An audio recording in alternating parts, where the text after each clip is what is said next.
ये है जनाब इटालिया और फ्रांस का बॉर्डर। वो सामने जो झंडा है वो इस साइड पे जो है वो इटली का है और दूसरी साइड पे फ्रांस का है। और नीचे जो आपको वो जगह नज़र आ रही है वो इमिग्रेशन है। हम लोग पकड़े गए जनाब पटड़ी पे वहाँ से, और वहाँ से उन्होंने लेके गए वो इस बिल्डिंग में, बल्कि इससे पीछे वाली बिल्डिंग में अभी हमें उन्होंने ये जो सामने वाली बिल्डिंग है यहाँ से इन्होंने कहा जी वापस चले जाओ। बिस्मिल्लाहिर्रहमानिर्रहीम। अस्सलाम वालेकुम दोस्तों, मैं मोहम्मद उस्मान रखते हैं वीडियो के साथ। उम्मीद है आप सब लोग खैरियत से होंगे। आज की वीडियो में मैं आपको अपने जर्मनी के सफ़र के बारे में बताऊंगा। और आज हम लेंगे बोस्निया से इटली के सफ़र की थोड़ी सी ब्रेक। 7वां दिन वैसे चल रहा था, जो 7वें दिन की वीडियो थी वो हमने अपलोड कर दी है। और अगली वीडियो में इंशाल्लाह मैं जो 8वां दिन होगा उसमें आपको बताऊंगा कि कैसे हम लोगों को पुलिस ने पकड़ लिया। पुलिस ने पकड़ के हम लोग को बिल्कुल हम लोग पुलिस के हत्थे चढ़ गए थे और पुलिस ने हमें पकड़ के बैठा लिए थे, मगर उसके बाद हम लोग वहाँ से कैसे भागे और क्या हुआ। बिल्कुल बॉर्डर हमारे सामने था लेकिन हम बॉर्डर पार नहीं कर सकते थे। उसकी इंशाल्लाह एक बहुत ही दिलचस्प किस्म की वीडियो ज़रूर कल बनाऊंगा और कल इंशाल्लाह आप लोग वो देखें और अपने दोस्तों के साथ शेयर करें। फ़िलहाल आज आपको बताते हैं कि मैं जर्मनी कैसे पहुँचा इटली से। तो चलते हैं वीडियो की तरफ। तो हुआ कुछ इस तरह के, हम लोग 4 लोग थे जो इटली पहुंचे थे। उनमें से 3 जो डिपोर्ट हो गए, शाहिद, अज़हर और असद। और मुझे अकेले को उन्होंने रख लिया। मुझे वो कैंप ले गए। शाम को उन्होंने क्या किया, मुझे एक कैंप, एक बूट कैंप टाइप था, वो क्या कहते हैं उसको, स्कूल टाइप था, उसको उन्होंने बनाया हुआ क्वारंटीन के लिए एक कैंप बनाया हुआ टेम्परेरी। तो वहाँ पे वो लड़कों को 14 दिन के लिए रखते हैं कोरोना की क्वारंटीन के लिए। तो उसमें उन्होंने एक मुझे पेपर दिया, मेरे लिए बेहतर होगा 14 दिन क्वारंटीन के गुजारने मैंडेटरी हैं, ज़रूरी हैं। खैर इस दौरान मैंने देखा है जिन लोगों के पास पैसे थे, जिन लोगों ने आगे जाना था, ज़्यादातर लड़के जो हैं वो इटली में ही रहते हैं पाकिस्तानी, और जो अफ़गानिस्तान से होते हैं वो सारे चले जाते हैं फ़्रांस में, और कुछ चले जाते हैं स्पेन में और जर्मनी में। बारसूरत ज़्यादातर जो है वो तादाद आपको नज़र आएगी पाकिस्तानियों के इटली में, और अफ़गानी जो है उनकी आएगी नज़र आपको आबादी फ़्रांस में।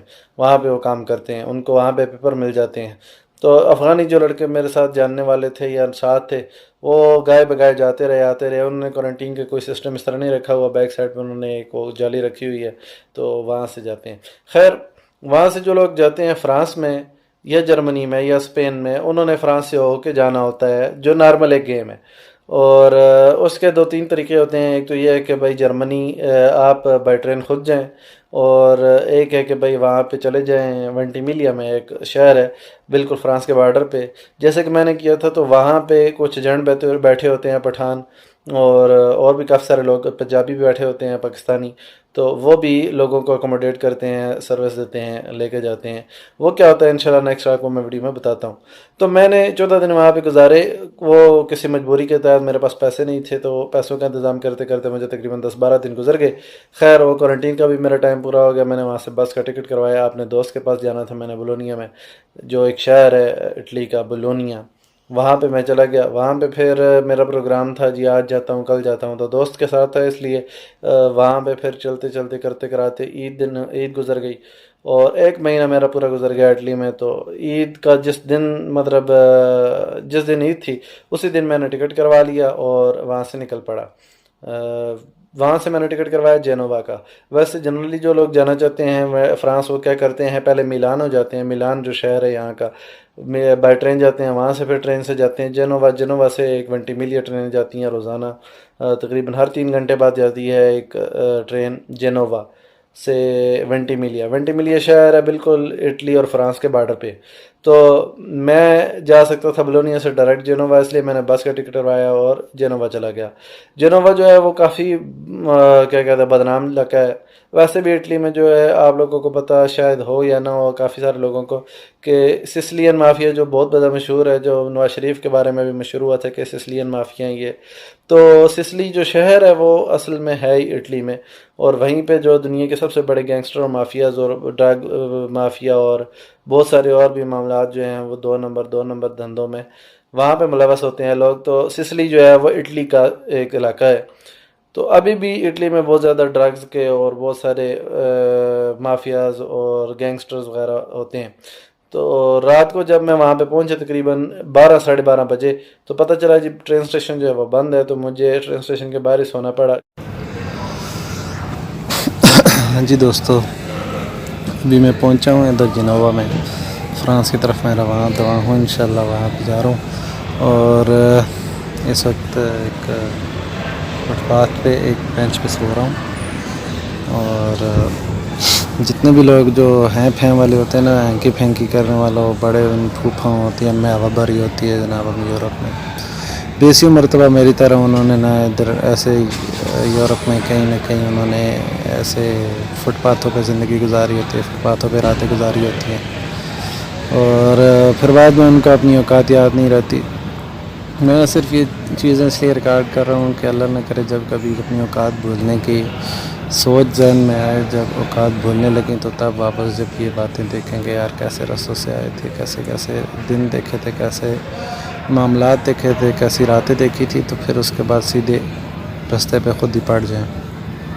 ज़्यादातर लोग भूल जाते हैं क्योंकि उनको फिर वो ना कोई बताने वाला नहीं होता कि भाई तुम लोगों ने कैसे ज़िंदगी गुजारी थी, कैसे टाइम देखे थे। और सूरत अभी स्टेशन जो है वो ओपन नहीं है, स्टेशन क्लोज़ है और सुबह 5 बजे खुलेगा, इसलिए काफ़ी सारे लोग और भी इंतज़ार कर रहे हैं। एक भाई उधर सामने सो रहा है, ये आप देख सकते हैं, ये बहुत बड़ा वो सामने एक सो रहा है। और ये असल में इनका कोई स्टेचू है, नाम है कहते हैं पोस्ते ले फोंडामेंटा।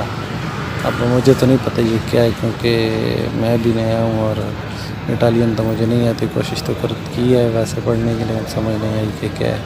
कोई होगा इनके पुराने बादशाहों का कोई स्टैचू। तो यहाँ पे और भी काफ़ी लोग हैं। यहाँ बाहर सामने खुला है, वहाँ पे लोग काफ़ी जो है वो एंजॉय भी कर रहे हैं साथ में।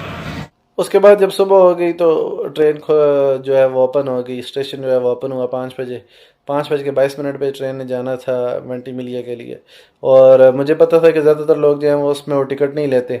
अगर रास्ते में टीटी जो है वो अगर चेक भी कर लेता है टिकट, तो वो क्या करता है कि अगले स्टेशन पे उतार देता है बंदे को। बंदा 2 घंटे इंतज़ार करके पिछले वाली ट्रेन पे आ जाता है। तो मैंने टिकट नहीं लिया, बाकी ज़्यादातर लोग जो हैं वो टिकट नहीं लेते। वहाँ पे ज़्यादातर तादाद जो है ट्रेन में काले ही होते हैं, बिल्कुल जो बिल्कुल काले अफ्रीकी होते हैं वही होते हैं।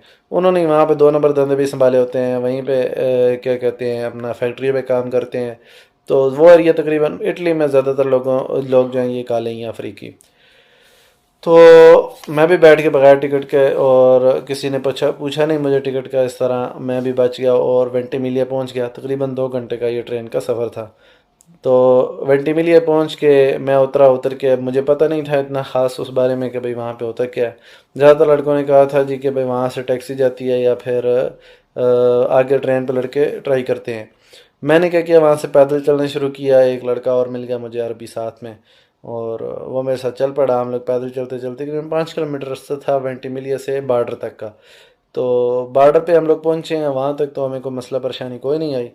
बार सूरत जब हम वहाँ पे पहुँचे हैं तो मैंने कहा यार पटरी से चले जाते हैं, आगे जो फ्रांस में पहला स्टेशन मिलेगा वहाँ से हम लोग ट्रेन पकड़ लेंगे। सुनने में आ रहा था कि जो इटली से फ्रांस जाते हैं लड़के, उनको रास्ते में फ्रांस वाले उतार लेते हैं और उनका टिकट भी ज़ाया हो जाता है, इसलिए वहाँ से भी डिपोर्ट हो जाते हैं। तो मैंने सोचा कि भाई डायरेक्ट क्या करते हैं, भाई फ्रांस से वो पैदल क्रॉस कर लेते हैं बॉर्डर, फ्रांस में जाके पहले स्टेशन से वो टिकट ले लेंगे और उसके बाद फिर आगे चले जाएंगे। इस दौरान अगर पुलिस नहीं मिलती, कोई भी ट्रेन मिल जाती है, आगे निकल जाएंगे। लेकिन हुआ कुछ इस तरह के, जैसे ही मैंने बॉर्डर क्रॉस करने के लिए, क्योंकि अब आपको मैं बताऊं कि जो फ्रांस और इटली का बॉर्डर है वो बिल्कुल इस तरह की पहाड़ी है, बिल्कुल सीधी पहाड़ी है, और उसमें से रोड निकले हुए हैं, कुछ सुरंगें निकली हुई हैं या फिर ट्रेन की पटड़ी है।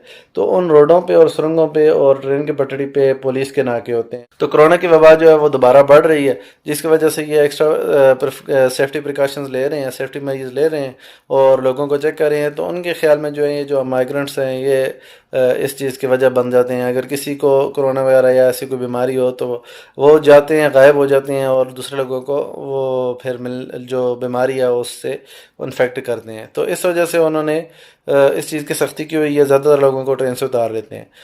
मुझे भी उन्होंने क्या किया जनाब, जैसे ही वो मैंने बॉर्डर लाइन क्रॉस की एक पुल के ऊपर से और दूसरी साइड पे क्या पता है तकरीबन 10 मीटर भी चले होंगे, पीछे से 2 पुलिस वाले आ गए। उन्होंने कहा जी आ जाओ, फ्रांस वाले। तो हमें लेके उधर अपना इमिग्रेशन, जहाँ पे बिल्कुल बॉर्डर की इमिग्रेशन है, वहाँ पे पुलिस खड़ी होती है फ्रांस की। उन्होंने वहाँ पे मुझे गाड़ी में बिठाया, नाम वगैरह लिखा और 7 अरबी की तलाशी वगैरह ली, बैग वगैरह की।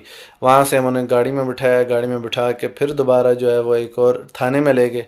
थाने का अब ये सिस्टम है, क्योंकि ये बॉर्डरलेस कंट्रीज़ हैं, तो उनका ये सिस्टम है कि जी तकरीबन 100 मीटर के फासले पे एक साइड पे जो है वो इटली की इमिग्रेशन है और पुलिस का थाना है, और दूसरी साइड पे फ्रांस का है। तो फ्रांस वालों ने हमें जाके वहाँ पे बिठा दिया। फिंगर वगैरह तो नहीं लिया उन्होंने, लेकिन नाम वगैरह लिख के साथ में उन्होंने तकरीबन 1 घंटे के बाद हमें एक क्या कहते हैं जगह पे ले गए, जहाँ पे वो क्या कहते हैं अपना कंटेनर रखे हुए थे। कंटेनर्स पे काफ़ी सारे लड़के वहाँ पे बैठे हुए थे, और जब उन्हें उनका टाइम पूरा हो गया, उन्होंने वो डॉक्यूमेंटेशन पूरी कर ली, तो एक एक करके बंदे को बाहर बुलाते रहे और उसको एक पेपर दिया जिसमें लिखा था कि भाई आपने गैर कानूनी तौर पे फ्रांस क्रॉस किया और आपको जो है वो एक्सेप्टेंस नहीं मिल रही है, इस मुल्क को रिफ्यूज़ल दिया गया है आप लोगों को, तो आप वापस इटली जाएँ। तो वो पेपर लेके हम लोगों ने अपना बैग उठाया, बैग उठा के पैदल ही इटली की तरफ चल पड़े।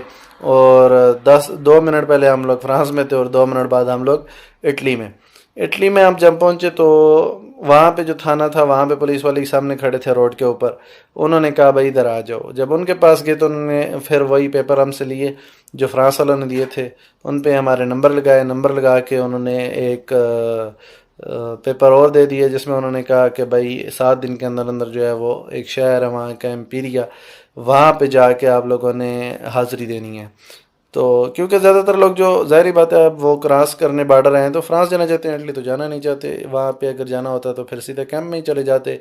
तो वो पेपर जो है ज़्यादातर लोग फाड़ देते हैं।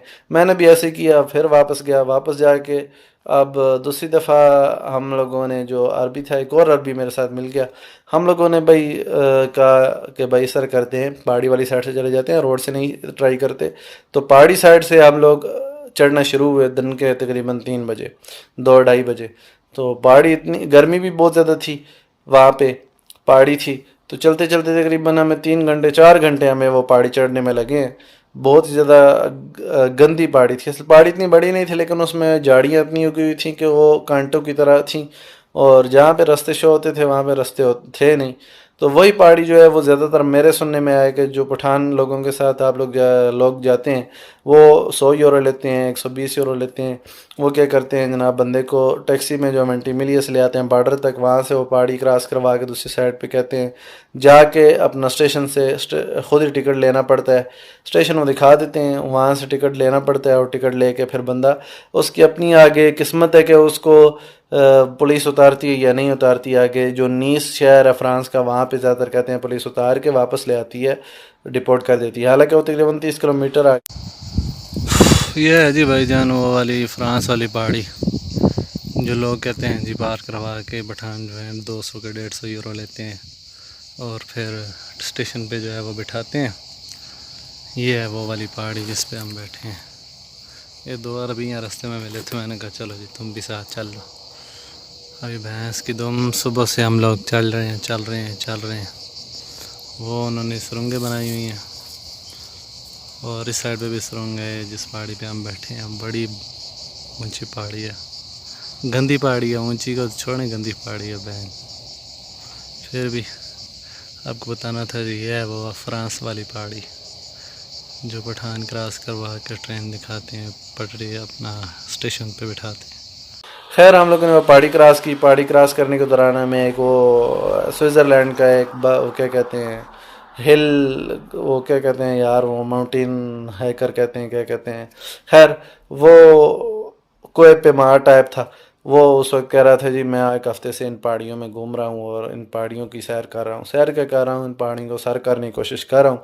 साल में जो मैं 1 महीना इस तरह करता हूँ। उसके बाद फिर हम लोग चलते रहे। अब उस अरबी को मैंने कहा कि भाई इस तरह करते हैं डायरेक्ट स्टेशन पे जाते हैं, वहाँ से ट्रेन का टिकट ले लेंगे। उसने कहा नहीं, हम घूम घूम के जाएंगे गांव में, वहाँ से गांव से हम टैक्सी लेंगे, टैक्सी नीस जाएगी, नेक्स्ट नीस से फिर दोबारा हम लोग दोबारा आगे का टिकट लेंगे। खैर बदकिस्मती थी हमारी, चलते चलते एक गाँव में गए। ऐसे जा ही रहे हैं तो पीछे से फ़ौज वाले आ गए, आर्मी आ गई। उन्होंने कहा रुक जाओ। पता चला वहाँ पे कोई इनका सेंट मारिया पता नहीं क्या, उनके ये जो होते हैं क्या कहते हैं अपना कलीसिया जो होते हैं या चर्च होते हैं, कोई बड़ा को पुराना चर्च था, वहाँ पे फ़ौज वालों की पहरा होता है, ये चौकी बनी हुई है। और मेरे ख्याल में कोई उनका बहुत बड़ा कोई वहाँ पे से होगा पादरी वादरी, तो उसकी वजह से उन्होंने वहाँ पे बनाई हुई थी। तो उन्होंने हमें देख लिया और हमें फिर उन्होंने दोबारा पुलिस को बुला लिया। इस तरह हमारा जो 4 घंटे हम लोगों ने पैदल पहाड़ी वो चढ़े थे, वो फिर दोबारा जाएगी, फिर दोबारा पुलिस आई, पुलिस ने फिर दोबारा उसी खुमी में डाल के फिर दोबारा उसी थाने में ले आए, फिर दोबारा वही पेपर, फिर दोबारा वही काम। मैंने क्या किया जनाब, उस जो अरबी थे उनको कहा छोड़ दो, दफ़ा करो, और सोचा कि रात को जो है वो पटड़ी खाली होगी तो रात को पटड़ी की तरफ चलूँगा। नीचे एक जगह पे जाके बैठ गया, वहाँ पे मच्छरों ने काट काट के मेरी सत्यानाश कर दी। बाहर सूरत मैंने शाम को जब मगरिब के बाद का थोड़ा सा टाइम हुआ था तो मैं फिर दोबारा पटड़ी के ऊपर जाना शुरू हो गया। तो जैसे ही क्रॉस किया है तो पिछली दफ़ा तो फिर 10 मीटर आगे चला गया था, इस दफ़ा तो वो सामने से रिसीव करने के लिए खड़े थे और फिर दोबारा वैसा ही उन्होंने प्रोसीजर किया, फिर पकड़ा। लेकिन इस दफ़ा उन्होंने, क्योंकि मगरिब के बाद का टाइम था, इसलिए वहाँ पे जाके कंटेनर में उन्होंने छोड़ दिया। 2 लड़के और पहले से थे और वहाँ पे फिर सोने का कहा, हम सो गए। उन्होंने एक पास्ता दिया, वो खाया, पानी की बोतल दी और सो गए। रात भर जो वो लड़के जो पकड़ के वो आते रहे, ट्रेनों से पकड़ के वो लाते रहे ज़्यादातर को, और सुबह होने तक तकरीबन वहाँ पे 20 लड़के जमा हो गए थे जो एक रात में फ्रांस क्रॉस करना चाहते थे। फिर उन्होंने सुबह जो है वो बारी बारी सबको पेपर दे के फिर दोबारा इटली रवाना कर दिया। इतने में मैंने पीछे अपने दोस्त को फ़ोन किया, उसने कहा, मैंने उसको बोला यार सर करो मेरा बस का टिकट करवा दो, अगर बस शायद उसकी तलाशी ना हो। मैंने वहाँ पे सोचा था देख के कि भाई शायद वहाँ से बस को जाओ तलाशी ना लेते हो। तो उसने कहा यार बस का मैंने बहुत ज़्यादा सफ़र किया हुआ है, बस को वो लाजमी चेक करते हैं, इसलिए हम लोग आए हुए हैं इटली, तो तुम कोशिश करो कि भाई आज ही वापस आ जाओ, कल हम लोगों ने वापस जाना है, अपनी गाड़ी पे चले जाएंगे और साथ में गपशप लगाते चले जाएंगे। मैंने कहा जी बिस्मिल्लाह, ये तो सोने पे आ गया, ये तो बड़ी अच्छी ऑफ़र है। मैंने वहीं से टिकट करवाया, वेंटिमिलिया से जेनोवा का टिकट क्या करवाया, सॉरी, अपना पीछे वापस आया हूँ। अच्छा, मज़े की बात आपको बताना भूल गया। और सुबह जब हमें उन्होंने छोड़ा, मैं रोड से ऐसे ही पीछे वापस आ रहे हैं, तकरीबन 1 किलोमीटर पीछे आए हैं तो देखा है जी रोड के साथ एक स्टॉल लगा हुआ है, एक सूफ़ी साहब है और एक लड़की है, एक और लड़का है छोटी सी उम्र का, तकरीबन 22-23 साल का। वो कहते हैं जी ईद मुबारक, अस्सलाम वालेकुम। वालेकुम सलाम। हमारी तरह के कुछ और लड़के भी वहाँ पे खड़े थे, स्टॉल लगा हुआ है, काफ़ी सारी चीज़ें, हर चीज़ है, तकरीबन खाने की हर चीज़ वहाँ पे मौजूद है, बर्गर से लेके अपना गोश्त से लेके बिस्कुट से लेके सेब से हर चीज़ वहाँ पे मौजूद है। वो कह रहे हैं जी अगर खाना चाहते हो तो यहाँ पे खा सकते हो आप लोग, अब वेंटिमिलिया वापस जाना है तो यहीं पे बस आएगी, बस पे चले जाना। तो मैंने पूछा भाई खाना उनका नहीं जी फ्री में, हम लोग यहाँ पर रोज़ाना स्टॉल लगाते हैं, जो लोग जिन लोगों को वो डिपोर्ट करते हैं उन लोगों के लिए हम लोगों ने यहाँ पे फ़ीस से भी लिल्ला लगाया हुआ है ताकि मुसाफिर जो हैं वो खाएँ। तो वहाँ पे हम लोग रुक के पावर बैंक वहाँ पे उन्होंने रखे हुए।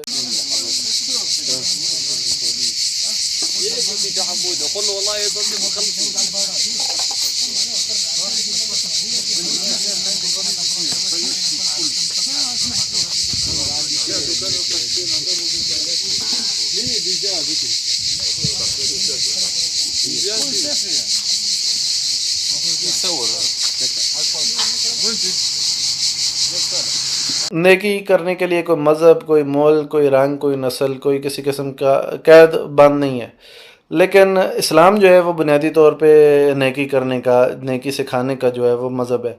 और हुज़ूर सल्लल्लाहु अलैहि वसल्लम का बुनियादी जो तालीमात हैं वो नेकी करने की हैं, दूसरों के साथ भलाई करने की थी।